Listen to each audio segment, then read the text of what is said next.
بسم الله الرحمن الرحيم إلا الذين يصلون إلى قوم بينكم وبينهم ميثاق أو جاءوكم حصرت صدورهم أن يقاتلوكم أو يقاتلوا قومهم ولو شاء الله لسلطهم عليكم فلقاتلوكم فإن اعتزلوكم فلم يقاتلوكم وألقوا إليكم السلام فما جعل الله لكم عليهم سبيلا صدق الله العظيم. اللہ جل شانہ فرمائی الا الذین مگر آغا کسان یصلون چه آغا ارسی الى قوم یو قوم تا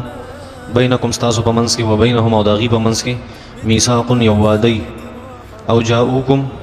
یا دیراشی تاسو تا حاصرت تنگشوی صدورهم دا دی زلونا اند دی خبرنی یقاتلوکم چه دی تاسو سر جنگو کی او یقاتلو یا دی جنگو کی قومهم دخپل قوم سر ولو شاء اللہ کچری اللہ غختے لسلطهم ندی پہ مسلط کڑے وے علیکم بتا سبان دی فلقاتلوکم ندی بتا سورج فلقاتلوکم پس دی بتا سرخام خواہ جنگ کڑے وے فإن کچری اعتزلوکم دی جدا شستا سنا فلم یقاتلوکم او تاسو سر جنگ انکو والقو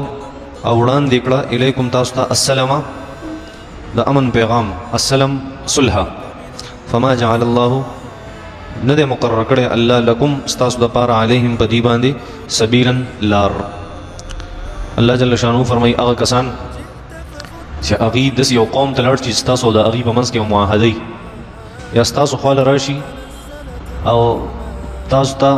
دا صلح مطالبو کی چمون تاسو سر جنگ نکو ادی دا جنگ نخبل زان ساتی دا خلقو تبیا سمو آئے ذکر دا اللہ جل شانو یا بلوی احسان دے پتا سباندی چی یو قوم اغی منکو دا دینا چی تاسو سر دی جنگو کی اغی ظلون تنگ کرو نو تاسو سر جنگ نشی کولے نو تاسو مدسی خلقو سر اس جنگ مکوی کم چی تاسو سر جنگ نکی. دا مخی واقعیت رشوہ آغا چی سم منافقان دسیو چی آغا دا نبی کریم صلی اللہ علیہ وسلم دا مجلس نلارو او دا مسلمانانو دوستانہ اغی پری خودا اخپل کفر ظاہر کو او علتا دا کافر سر یوزی شو نو طول منافقان دسی نو بلکہ سخلق بکی داسی همو چی اغیوی چی مونگ دا مسلمانانو تم تکلیف نشو رسولے خو کافر چونکہ زمونگ رشتہ دار دی اغی تم سنشویلے نزک اغی دا نبی علیہ السلام نلارو علتا کفارو سر دیرو شو نا اللہ جل شانو خو مخ کی دا اغی مرتد و منافقانو چی کم او اصل کافر خو کفر اخکارنو او اس چلتا دا کافر خو اللہ لڑنو کفر اخکارشو اغی بارکی خو اللہ جل شانو فرمائل فقتلوهم حیث وجدتموهم چرتم چی پلاس درشی وجنے پرین دے قتل کے خدا اغی نا چی فخذوهم وقتلوهم حیث وجدتموهم دق خلق رونی سے او بیا چی چرتم دا ملاوی کی قتلوے چی پرین دے دا کافر دی غیر مسلم دی تاس تا دین سخت نقصان دے انسا خلق داسم دی پدی کی چی دا آغی سا مجبورے دی ایمانم نروڑی خو دا کافرم خلاف نشی کولے استاسم خلاف نشی کولے ذکر کستاسو خلاف کئی مسلمانانو نتاسو وطا تور مخامخ کوئی تاسو بی تور چوتا ہوئی او کدا کافر خلاف کئی نا التخ یو رشتہ دار دی او خپل بچی ملتا پریخی دی او خاندانون ملتا پریخی نا کافر با آغی تا نقصان رسے نا اللہ جل شانو فرمائل چی طول منافقان چی اغتلی جستاسو دخوانا طول نا یو سو کسان یو سو قسم خلق دا اغینا مستثنا دی اغی بتاسو نوجنے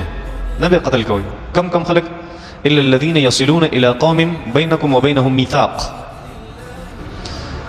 دا نبی کریم صلی اللہ علیہ وسلم دا بعض قومون سر معاہد شویوا لکه قوم دا بنی خزاعو قوم دا بنی خزیمہ دا بنی بکر ابن زید او دغشان کم اسلمی قبیلی والو دا اغی سر نبی علیہ السلام اگریمنٹ کرو چی نو تاسو مونگ تا سوائی نو مونگ تاسو تا سوائی که دشمن چرتا حملہ کئی پا مونگ باندی تاسو بزمون رستا کوئی او که پا تاسو دا بارنا دشمن راتلو مونگ با ستاسو کومک کو ستاسو ڈل بکو ستاسو مدد بکو نا اللہ جل شانو فرمائل اے مسلمانانو تاسو اغی خلقو تا چستاسو دخوانا تلی زمان حکم خداو چی فقتلوهم حیث وجدتموهم چی چرتم گور قتل کے وإلا الذین یصلون الى قوم بینکم و بینهم میثاق اغا خلق چی کم دا اغی قومون خوالت لی دی چی ستاسو دا اغی پا منز کی معاہدہ دا نا اغی خلقو تا بسنو آئے